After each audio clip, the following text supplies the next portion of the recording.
眉毛要画多好看，我是从没有眉毛画的有点眉毛就好了，这就好了。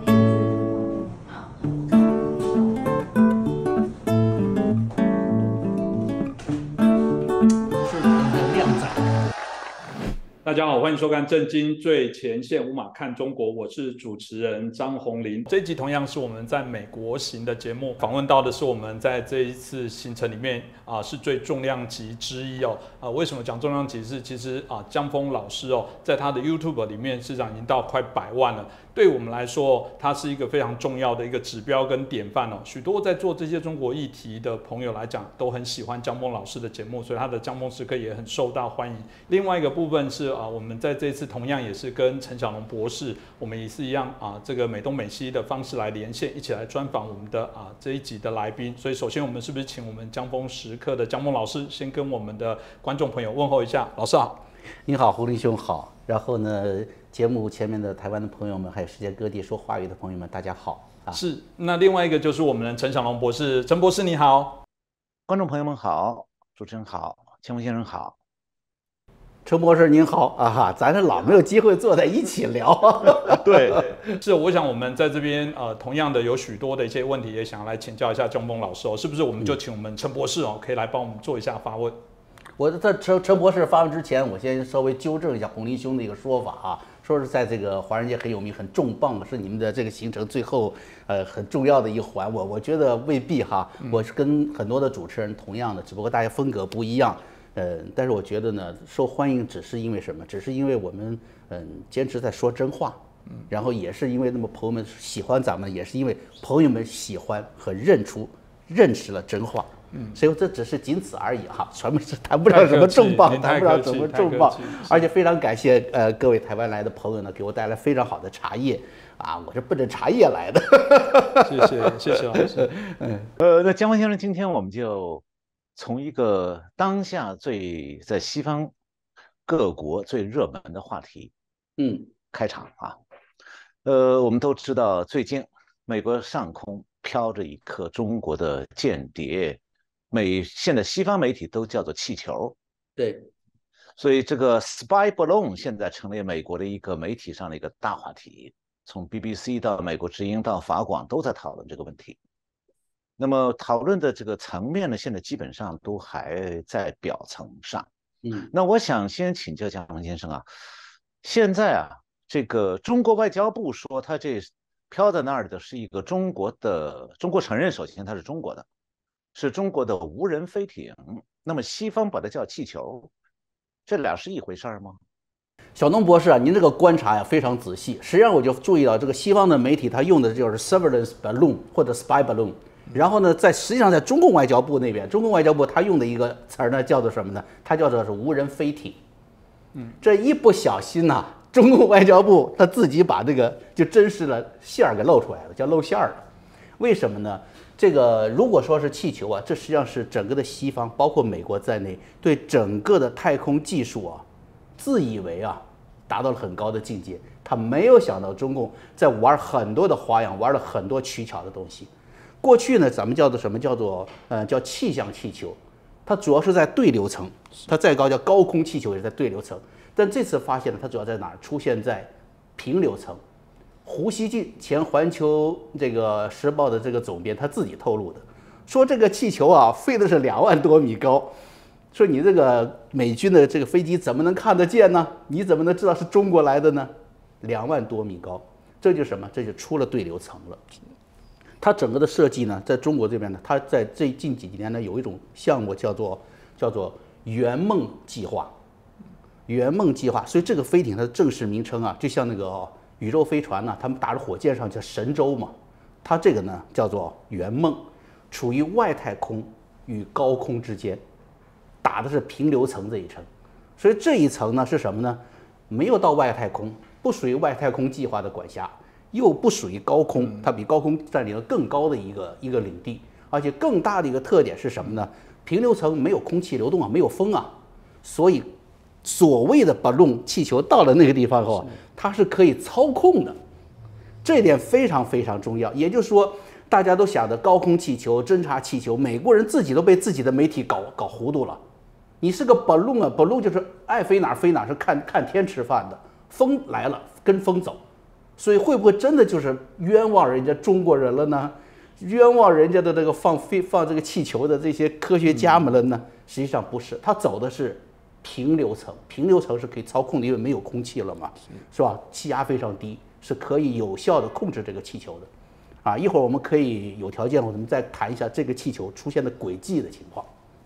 哎，那您讲到这儿，我还想请教您了，这个轨迹啊，现在世界各国的媒体没有一家提到过。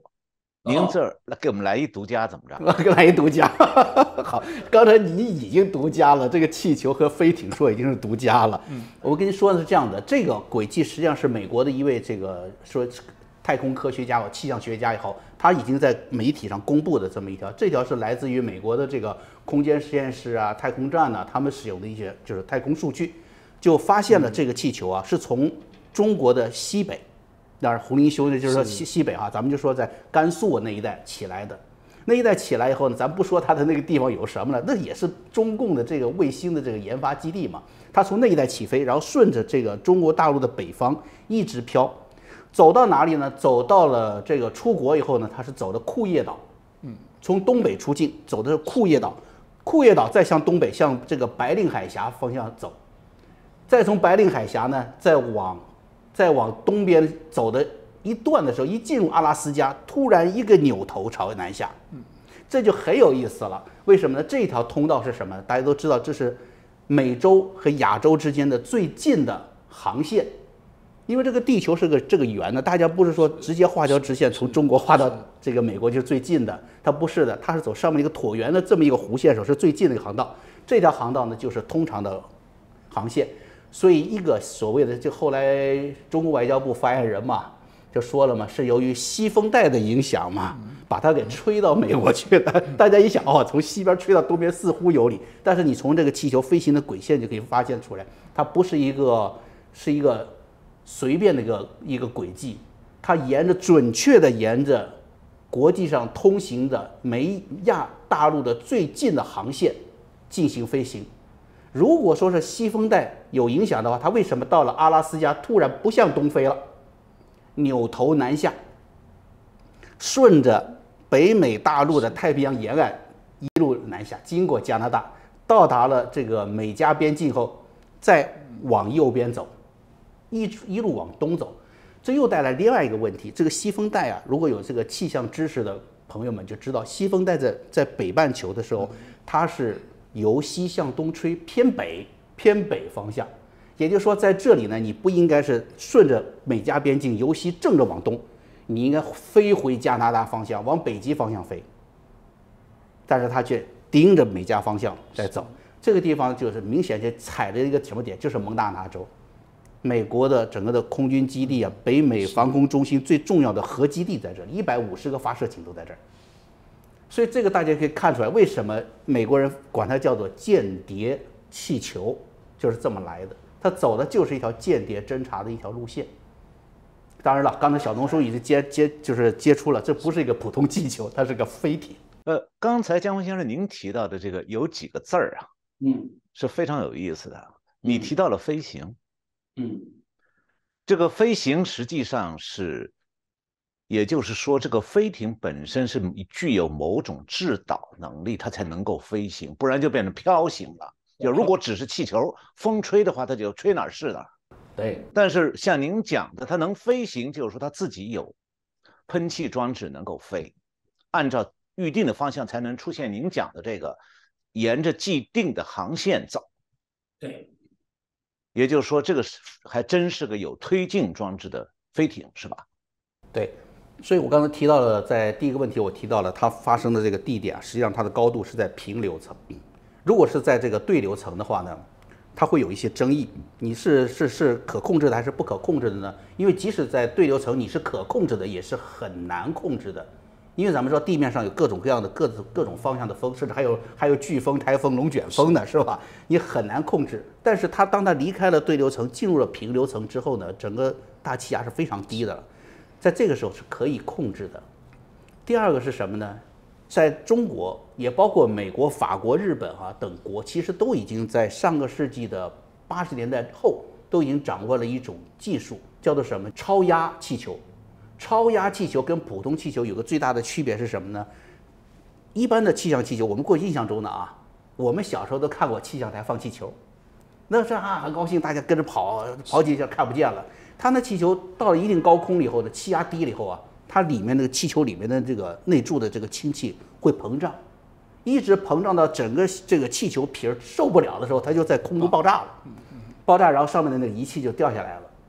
上面还插个小红旗儿，是吧？大家去捡去，里面有记录的各种各样的数据。当时是这么做的。但是自从了这种超压气球出现之后呢，它就形成了一种可控性。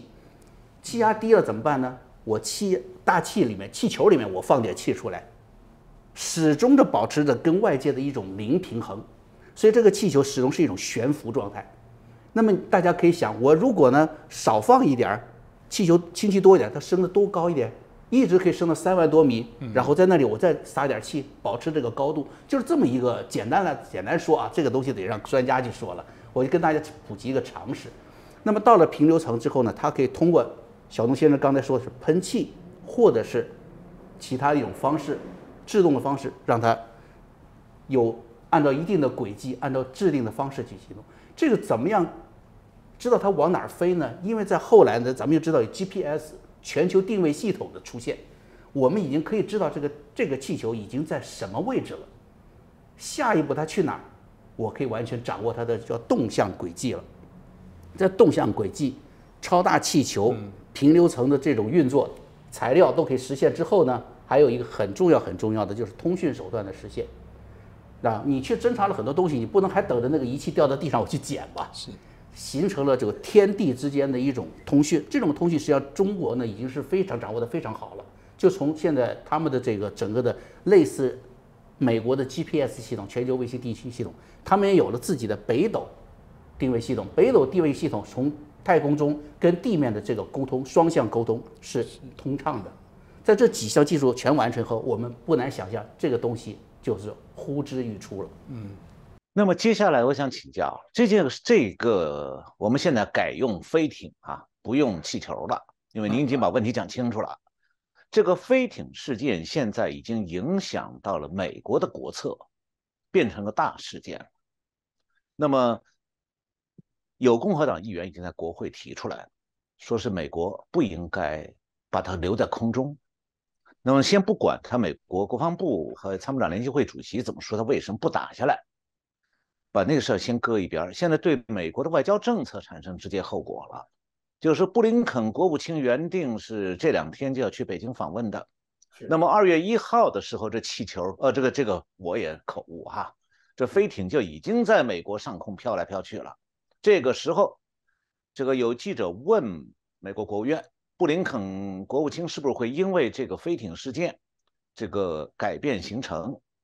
国务院拒绝回答，就是说当时没做出决定。但是到今天2月3号，国务院最后做了回答，说布林肯推迟对北京的访问，理由是由于这个飞艇事件，布林肯访问中国的议程不得不变窄了，也就是说很多事儿谈不成了，没法谈了。也就是说，这一个飞艇把中美的原来预定了很多年的美国多年来没有国务卿访问，3、4年没有国务卿访问北京的这个最近计划的这次安排访问给吹了。那您觉得说，这个飞艇中国放过来的这个飞艇事件，对拜登的对华政策会产生什么样的影响？肯定是已经形成了冲击了。因为最新消息是布林肯已经是放弃了不能说放弃吧，至少是推迟了这次的对华访问了。如果是推迟之后，如果还能正式取消的话呢，这取决于什么呢？取决于中方的态度。这个缘由我觉得应该是不要说缘由第一层，就说你这个气球也好，飞艇也好，你进入了美国上空，你可以第一时间告诉美国人，对不起，我们有个东西真的飞过来了，不好意思，不小心。这个情况过去也有，法国人的气球飞到美国了没有？有。日本人的气球有没有飞过来呢？据说也有。那不光是2战的时候的气球就是后来的真正的这个现代的时刻就是前几年它也飞过来了。那这个大家都是心照不宣，对吧？你是来搞研究的，你的数据我们也可以共享，对吧？那你就飞来吧。这个共产党的气球飞过来，飞艇过来是不一样的，它直奔的核基地来了，是不是？你是即使在双方自己的定义当中，都把对方列为敌人嘛？美国现在的话，从川普时期的这个第一竞争对手，变成现在的一个主要竞争对手，是吧？没有把它放到第一的这个敌手的位置，是吧？那它也是确定这是一个主要的竞争对象嘛？那在中共那边呢，这么多年来喊过，虽然法律上没有一个字儿说过，但是大家都知道，美帝国主义亡我之心不死，所以它是一直是民间也好，官方政府也好，都是把美国作为第一敌人的，是作为共产主义统治世界的一个最大的阻碍的。所以呢，这是一个标准的一个敌人。但既然你发生了误会也好，像外交部说是一个误会，那你就把这个东西事先你应该通知，他没有事先通知。那么第二个解释的时候，外交部解释的时候显然是谎话连篇。他说第一个，他说这个是民用的，不是军用的。就试问中国的航空航天事业谁管呢？从1998年开始正式确定的，人大确定的，就是归国防科工委管。这科工委前面可加了国防二字啊，里面的干部都是穿军装的，是不是？所以是你说这是民用的吗？当然不是民用。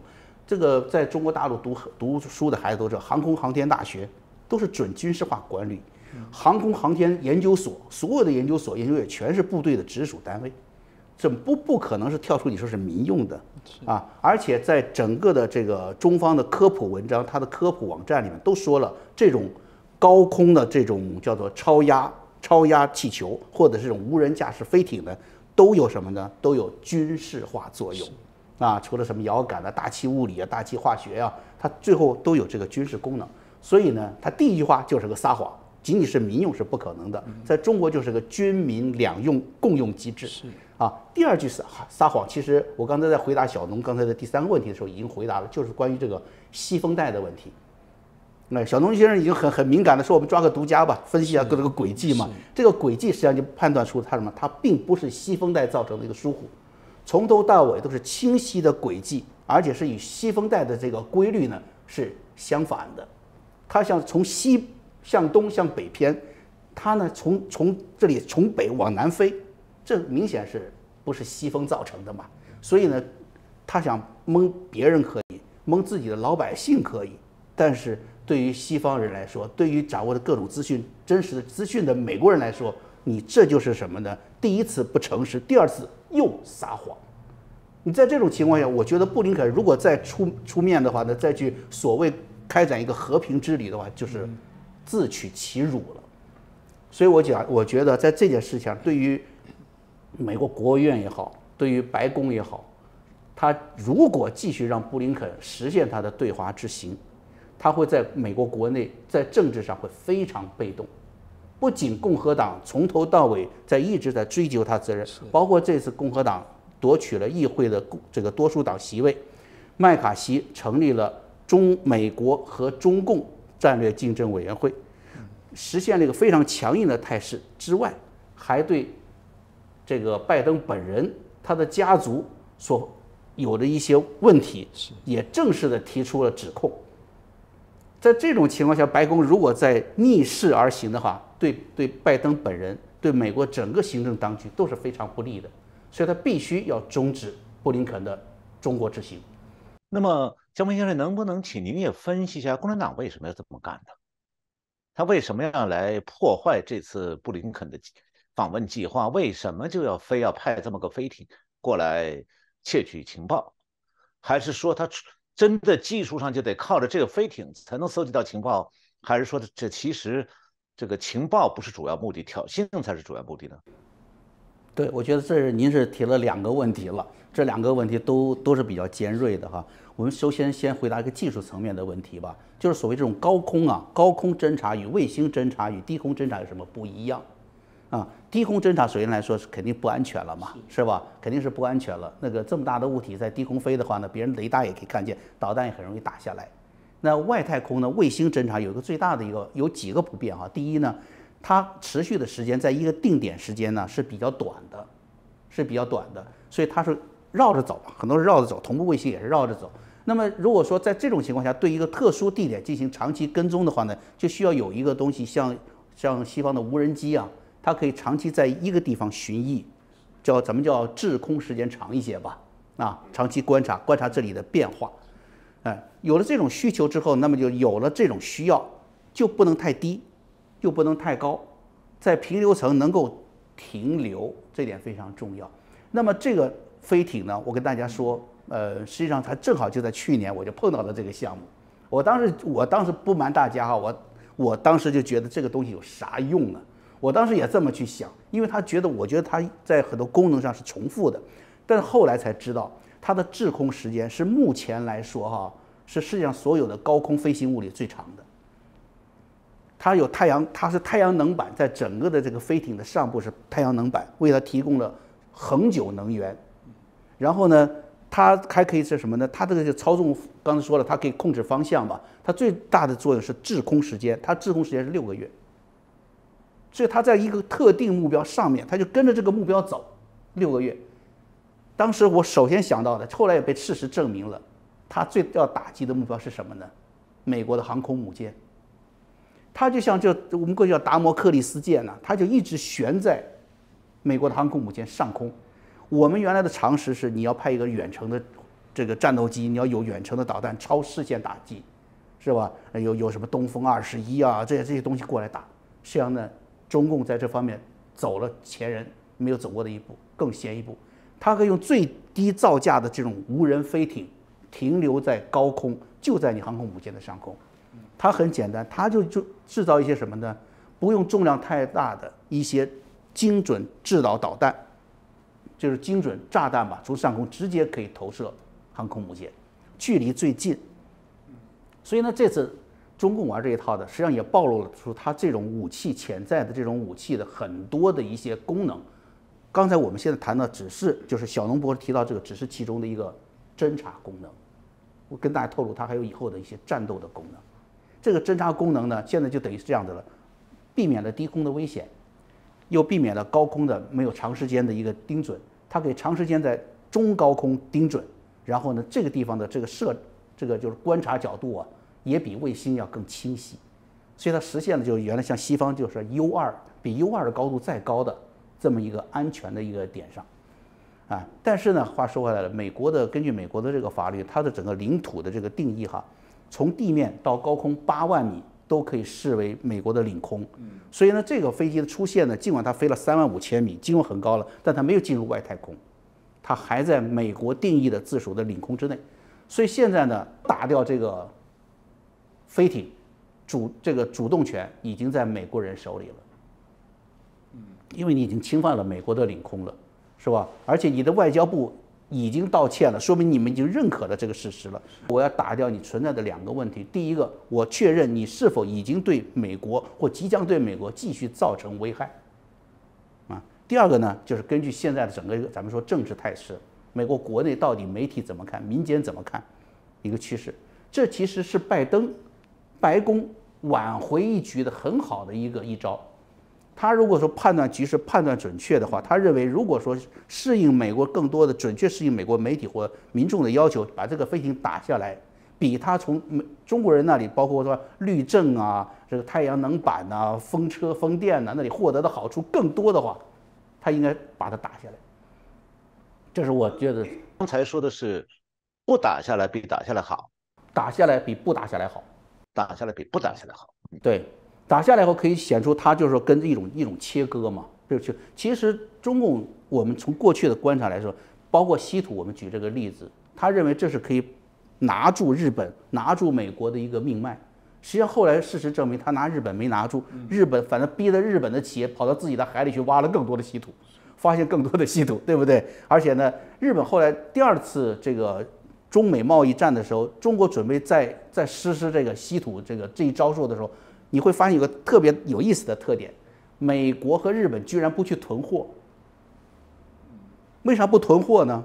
他已经掌握了中共的特点，你这个手下去了后，对自己的损害更大。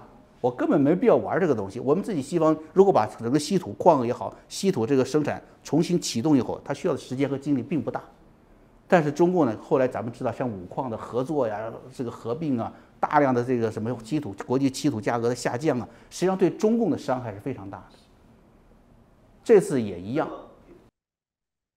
那么我最后再想请教一下江峰先生啊，这个目前中共主动挑起这样一种挑衅，而且是用一种非间谍飞艇明目张胆的侵犯美国的领空，这种做法，除了会对中美两国关系产生相当程度的影响，刚才我们前面提到，你也谈到了，美国的安排的访问中国的布林肯的访问计划，现在至少是被破坏。那说明是不是中共并不真正的期待所谓的和平谈判？你摆出了我要去谈判，他就给你来个硬的，来一个威胁。那如果是这样的话，我真正的问题想要问的是说，同样的模式，中共这套作为，它这个模式会不会搬到台湾？也就是说，台湾现在有一些政治人物或者政治势力主张说，只要对中国开放更多的经济，送去更多的投资，然后中国就会感念台湾，然后就不要武力统一，枪口炮口就不对着台湾了。那么现在他对美国做的这套做法，是不是对台湾也意味着说，台湾要去谈判，就像布林肯这次要去，结果他给你狠狠的一巴掌，把你打的谈不成了？为什么他这么干？首先先说好，就是小农博士呢，您可别再说请教了，我是这是晚辈啊，是晚辈。我只能说跟大家呢分享我的想法吧，分享大家想法。这个我觉得小农博士已经提到了这个问题，也是包括我自己的啊，我第一时间的思考点就是刚才你提到这么一个逻辑，在布林肯即将动身的时候，为什么中共会做出这么一个决定来？导致双方的脸面无存，会有什么样更大的一个目的，会让他宁肯去冒撕破双方最后的脸面的这种危险？只有台湾问题，只有台湾问题，所以他的这个目标是在这里的。我们知道蔡英文总统呢是去年的时候高度的强调了就是灰色领域作战的这个问题，在灰色领域作战，我们可以把这种高空飞艇的这种出现视为中共在灰色领域作战的一个大胆的尝试，也就是说，我可以一步一步的、更多一步的去刺激你，看看你的反应如何，就这么简单。如果你认了我的这种挑衅，那么我就在我的红线呢，就逼迫了你的红线退后了一步，我就占据了一个灰色领域。如果你反扑的话呢，我返回的这个余地啊也比较大。双方没有到最后动手的时候，那么高空侦察卫星就是体现在这一点上了。在台海上就是突破中线的问题，它不断的试探的突破中线，看你台湾有多少预案，你的政治和军事上有什么样的反应。我们知道这个台海的中线实际上它不是一个法律中线，没有国际法，没有法律中线，这个默契，对吧？它是。对，是双方的默契。洪英雄说的非常好，它是个默契，实际上是当时的这个美军远东司令部的几个参谋给画的。而你画个中线吧，划吧，拿个尺子一划，你们拿去用吧，是这样的。中共方面从来没有承认过这条线，原来啊，尤其在政治上是没有承认过这条线的。所以现在包括台湾很多探讨这种军事问题，说这个中共超过了这个中线了以后，这几分钟就打到这个台湾来了，怎么飞到台湾来了，怎么办？实际上这个假设是不存在的。现在战争当中不需要过中线，它在大陆那边就已经可以发射导弹了，完全可以覆盖台湾了。所以中线是一个什么样的？就是一个政治目的，它在把它利用成它的灰色领域的一个刺激点。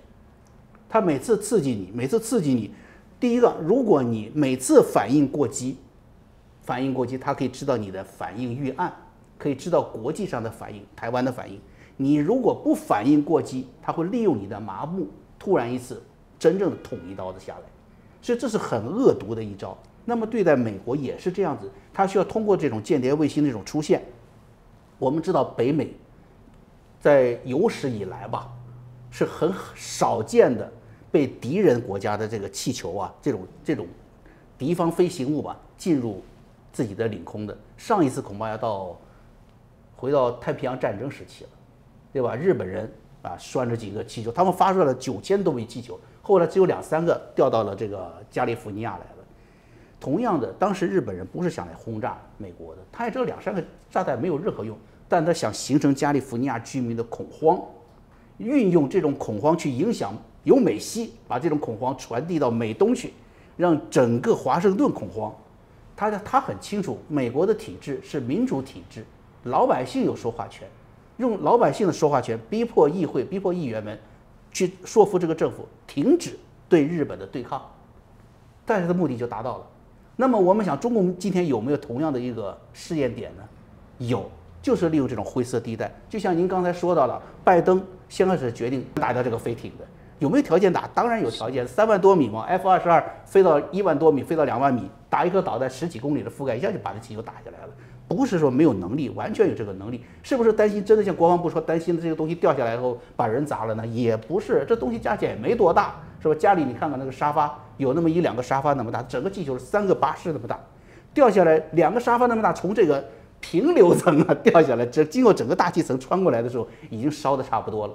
再说它的轨迹是可以控制的，你可以提前通知这个降落点的这个居民做防备嘛，是完全不是这个借口，就是他怎么对待中共的灰色领域的挑战的问题。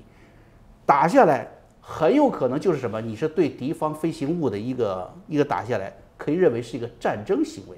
尽管这个战争行为的挑衅是由中共方面发起的，那美方也明确做出了一个对待战争行为的一个反应嘛。大家有没有必要一步就走到这里去？这就是中共想看的热闹，他就想看看美国的这个预案到底有多少。如果美国对待这个侦察卫星预案犹豫，没有真实的反应预案，那他同样可以马上判定台湾如果突然出事，美国会怎样？不要看嘴上说的那么清楚啊，真的嘛这个高调，真的台湾突然我们就说现在突然这个轰炸机中队过了中线了，直奔桃园机场去了，你怎么办？是不是？美国有预案吗？如果只给共军存留了，比如说72小时、3天的时间，美国国会和议会和这个白宫还在打架呢，到底要不要升级？到底要不要出航空母舰？对中共来说，可能战争已经结束了，因为它从真正的战力来说不足以征服台湾，但是台湾有刚才您说的很多准备跟这个大陆去好好的谈一谈啊，能够共享天下的这么一些政治势力。正因为那些政治势力的存在，所以才决定了北京的冒险精神。正因为它的气球的灰色地带的这个探刺，决定了他发现美国人并不是真心驻台的。如果有这种实现了，我觉得他达到的政治目的要比这个气球获得的核基地的情况呢要重要的多。是，我想这个我就延续了小洪博士所说的部分哦。那当然，台湾的民众一定就会很担心啊，特别是对于中共，我们忠实的观众朋友应该都知道说，我们可以理解哦这2位老师们的担忧。但台湾看起来还是在谈说很开心的说，习近平你看没有在说要统一耶，他谈的是2岸1家亲呢。那在野党我们刚刚提到的要求这个执政党要赶快来谈判啊，你看现在应该要示好啊，不要再增加战端，不要再增加军备。那怎么办呢？这个江峰老师有没有什么给我们观众朋友的一些建议？我觉得，过去有一条老的这个谚语吧，就是农夫与蛇的故事，对吧？大家记住哈，第一，蛇不管冻着怎么僵，它起来第一口是要咬人的，这个规律没有变。不管是不是它再次被冻僵、再次唤醒，它还是这么一个规律。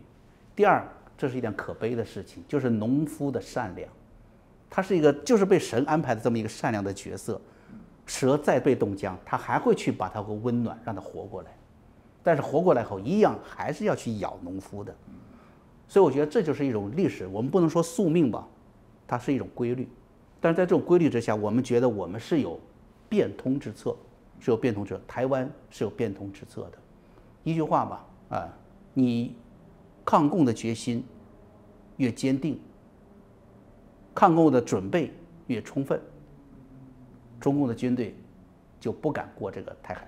是哦，谢谢我们江峰老师哦，这个非常精简扼要的来提醒我们台湾所有的关心台湾未来前途的朋友，特别是反共的朋友，应该要坚定我们的信念。当然，我们的节目或者是我们包含陈博士，包含我们江峰老师，以及我们在之前所访问的这些在美国的专家学者，其实大体上这些信念都很相近啊。那真的，一开始如江峰老师所说的，这一群共同想法的一些朋友，应该聚集在一起，大家应该要共同来努力啊。那显然路还很长，我们还要一起加油。那再次感谢江峰老师，谢谢。当然也谢谢我们陈小龙博士，也辛苦跟我们来做一些连线，一同来让这一集更为精彩。如果喜欢我们的节目，希望大家帮我们转传、按赞、订阅、分享给更多的好朋友。再次谢谢两位专家，谢谢大家的收看，谢谢小龙博士。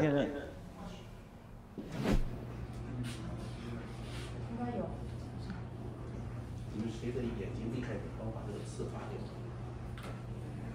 我有那个瑞士刀，那个有小叉子，那比较好。你往手上扎那个刺儿。